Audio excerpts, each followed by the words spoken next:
स्वागत है आप सभी का महाकाल टीवी चैनल में। बहुत समय पहले की बात है। किसी गांव में एक गरीब ब्राह्मण रहता था। एक दिन उस ब्राह्मण के घर कुछ अतिथि आए।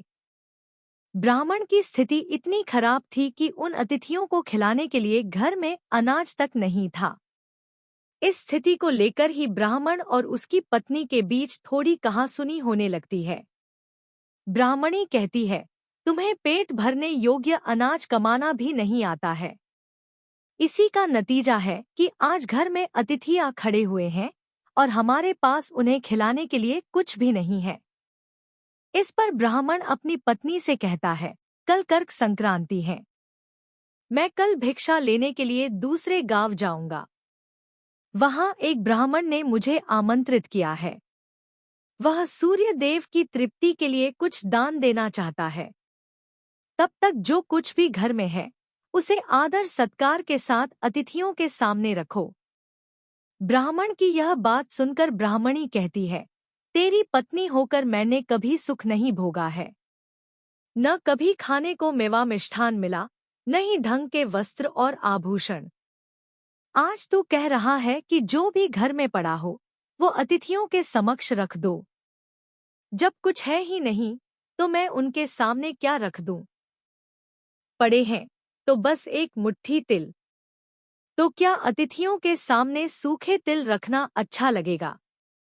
पत्नी की यह बात सुनकर ब्राह्मण कहता है, ब्राह्मणी तुम्हें ऐसा बिल्कुल भी नहीं कहना चाहिए। कारण यह है कि इच्छा के अनुसार किसी भी मनुष्य को धन की प्राप्ति नहीं होती है। जरूरी है तो पेट भरना, और पेट भरने योग्य अनाज तो मैं ले ही आता हूँ। अधिक धन की चाहत अच्छी नहीं। ऐसी इच्छा का तुम्हें त्याग कर देना चाहिए। अधिक धन की इच्छा के चक्कर में मनुष्य के माथे पर शिखा बन जाती है। माथे पर शिखा वाली बात सुन ब्राह्मणी बड़े ही आश्चर्य से ब्राह्मण से पूछती है, अधिक धन की इच्छा में माथे पर शिखा हो जाती है? मैं कुछ समझी नहीं। जो भी कहना है खुलकर कहिए। ब्राह्मणी के इस सवाल का जवाब देने के लिए ब्राह्मण अपनी पत्नी को शिकारी और गीदड़ की एक कहानी सुनाता है। ब्राह्मण कथा की शुरुआत करता है। एक दिन एक शिकारी जंगल में शिकार की खोज कर रहा था। जंगल में कुछ दूर आगे बढ़ने के बाद शिकारी को एक काले रंग का पहाड़ जैसा विशाल सूअर दिखाई देता है। सूअर को देखते ही शिकारी अपना धनुष उठा लेता है और कमान खींचते हुए सूअर पर निशाना लगा देता है। कमान से निकला हुआ तीर तीव्र गति से सूअर को घायल कर देता है। घायल होने पर सूअर चिंघाड़ता हुआ शिकारी पर पलटवार कर देता है। सूअर के तीखे दांतों से शिकारी का पेट फट जाता है। इस तरह शिकार और शिकारी दोनों का ही अंत हो जाता है। इसी बीच खाने की तलाश में भगता हुआ एक भूखा गीदड़ वहां से होकर गुजरता है, जहां शिकारी और सूअर का शव पड़ा हुआ था। बिना मेहनत इतना सारा भोजन देख गीदड़ मन ही मन बहुत खुश होता है और मन ही मन सोचता है कि आज तो ईश्वर की बड़ी कृपा हुआ, जो इतना अच्छा और अधिक भोजन एक साथ मुझे मिला है। मैं इसे धीरे धीरे और आराम से खाऊंगा, ताकि लंबे समय तक मैं इसे उपयोग में लाऊंगा। इस तरह मैं इस भोजन के साथ लंबे समय तक अपनी भूख को शांत रख पाऊंगा। इन सभी बातों पर विचार करते हुए गीदड़ सबसे पहले छोटी छोटी चीजों को खाना शुरू करता है। तभी उसे शिकारी के मृत शरीर के पास धनुष पड़ा दिखता है। गीदड़ के मन में पहले उसे ही खाने का विचार आता है और वह धनुष पर चढ़ी डोर को चबाने लगता है। गीदड़ के चबाने से धनुष पर चढ़ी डोर टूट जाती है और डोर के टूटने से धनुष का एक सिरा वेग के साथ गीदड़ के माथे को भेदता हुआ ऊपर निकल आता है।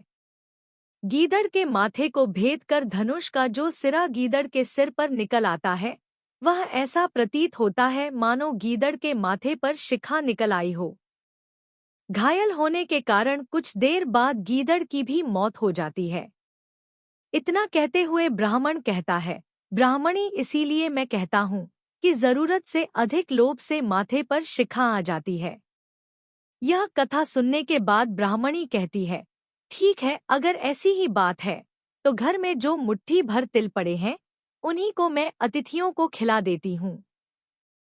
ब्राह्मणी की यह बात सुनकर ब्राह्मण संतुष्ट होता है और भिक्षा मांगने के लिए घर से बाहर निकल जाता है। वहीं ब्राह्मणी भी घर में पड़े तिल को धूप में सुखाने के लिए फैला देती है। तभी कहीं से एक कुत्ता आ जाता है और उन साफ तिलों पर पेशाब कर देता है, जिससे सभी तिल खराब हो जाते हैं। तिल के खराब हो जाने पर ब्राह्मणी काफी परेशान हो जाती है और सोचती है यही तो तिल थे जिन्हें पकाकर मैं अतिथियों को खिला सकती थी।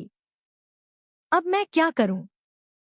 काफी देर सोचने के बाद ब्राह्मणी को एक तरीका सूझा।